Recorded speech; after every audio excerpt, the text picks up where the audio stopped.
Papaanak tayo ng hito, African hito. Ayan, karami.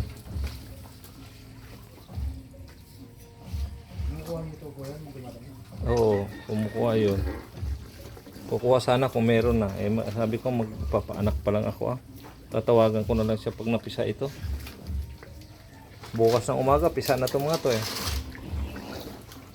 Ayan, malalaki.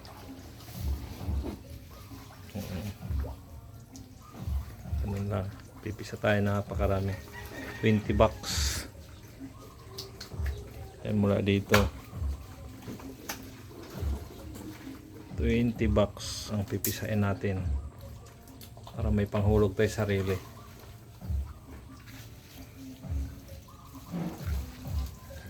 Ayan, nililigpit na yung lambat na ginagamit.